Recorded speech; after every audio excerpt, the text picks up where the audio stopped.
Thanks so much, Mark, alongside John Gibson. Notre Dame Bowling Green has come and gone. It was a highly anticipated game on the schedule, but the outcome kind of came out to how we all expected. 52-0, the Irish in South Bend, they take the win. What positives can you possibly take out of a beating like that for the Falcons?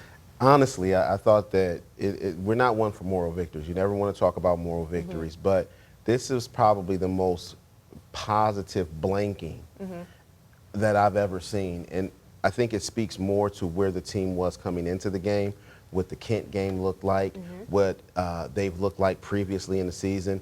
You actually saw some sparks of life. And let's be real, that's a very, very good Notre Dame team that has quite a few guys that are going to hear their name called on in April next year and the following years. So they went out there and they were able to move the ball. They looked better actually again at Notre Dame they did against Kent. I mean, this is against the ones. Like, we're not talking about the garbage time. We're talking about the ones. I thought Grant Lloyd played a really good game. His energy, his spark.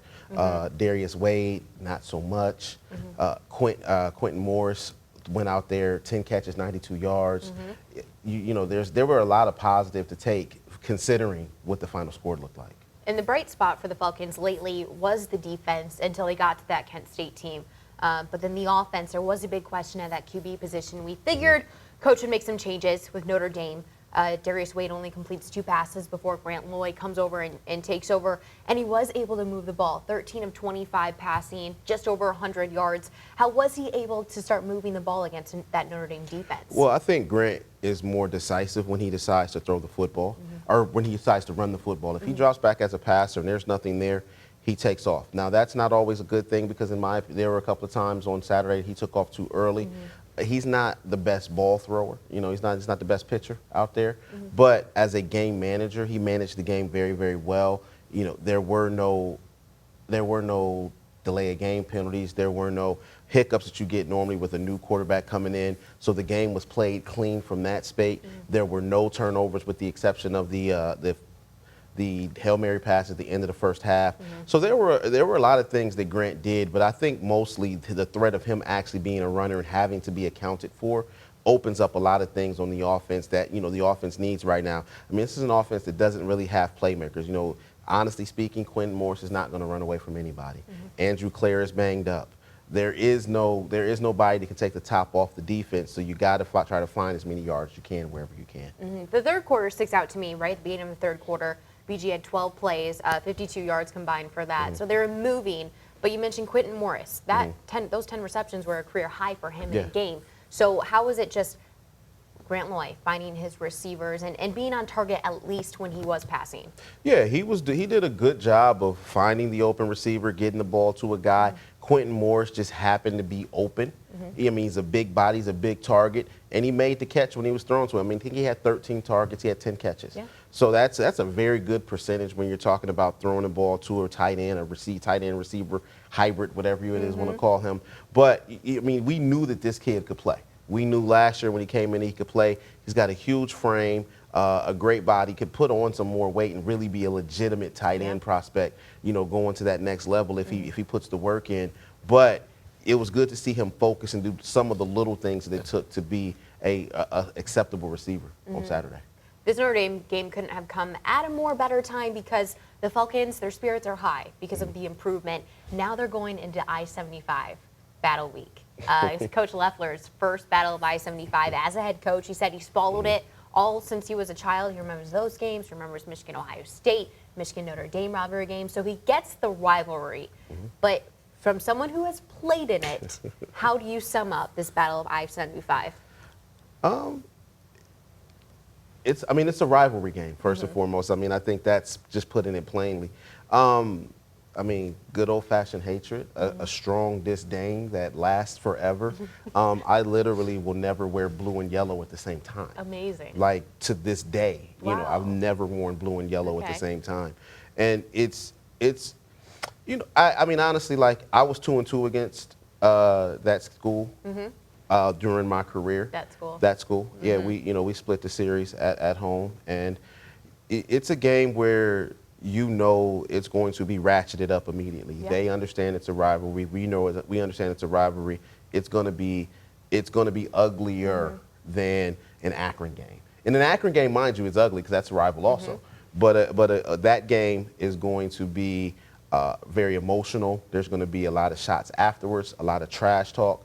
There were a lot of things that I said that I probably wouldn't have said. Oh boy, I at wonder what other those times. were. There were a lot of things that there were definitely some times where if I could slide an extra elbow in, I would. Yeah. Those were the things that you did for this particular game because you knew that you had to protect yourself because they were coming back with it, and that's what these guys have to prepare for. The beautiful thing is that Coach Leffler knows, Coach Malone knows, Coach Hedden knows. Those guys have been around this rivalry, have not participated in this rivalry, so they know what it is at stake. That's why they've been doing drills since last spring, last winter, preparing for this game. This game is very big. When Urban came in, he literally talked about this game every day. He talked about this game. So you know what's at stake, you know what it is, and you know you got to work with it. Absolutely. And a 2-2 record isn't bad because a lot of the Falcons on that squad, well, in the past squads, have gone 0-4 because Toledo's taken it the last 9 seasons. Yeah. So the personnel, the talent of Toledo Rockets, what's the biggest challenge they present for Falcons on Saturday? Well, they have a very good offensive line. They have a very, very good offensive line. And then Bryant Koback, I mean, we saw this kid playing at Springfield. He's a heck of a player. He's a quick twitch guy, not the guy that's going to run the ISO through the middle. He's the guy that's going to, take a toss and take it 90. Yeah. So you've got to make sure that you are gap sound, that you are fundamentally sound when approaching him to tackle, because if you are not, he will make you pay. Also, the quarterback, he's a good player. He's a tough guy, can throw the football around, can beat you with his feet or with his legs. They're a sound football team, and we've seen their record over and over again. So we know what it is that they're capable of, and we just have to expect. We have to go out there and we have to play sound football. Coach said that he believes that their cornerback, number 13, is probably one of the best cornerbacks he's seen. Freshman. That says a lot. Yep. It says a lot for a freshman, because right now we're playing a freshman and we would never make that statement about him, and no shade to him at all, but he's having a rough first season. Yeah. Does it help that the game is at home for Bowling Green? Well, yeah, it definitely does. Okay. Like I said, we were 2-2, and we split the series home and home. And so playing at home, the one thing I miss about playing at home is the grass. That was something that we felt like they never played on. They never played on grass because they always had turf. We always had grass. And since we've had grass, since we've had the turf, it's been a little different in the series. Okay. If I'm not a Vegas guy, but Toledo doesn't play well on grass, and so but playing at home, having your crowd there. But let's be real, it's a 25-minute drive. There's going to be a strong contingent wearing those colors in the stadium, and they're going to be coming looking to get win number 10, and we've got to find a way to do anything to keep that from happening. Yeah. Yeah. Bowling Green looking for their second win of the season. Yeah, I mean, it's the 100th anniversary of Bowling Green football. Yes. What better setup for an upset could there be? You're right. Okay, Yeah. with that said, I want to know your score prediction. What do you got?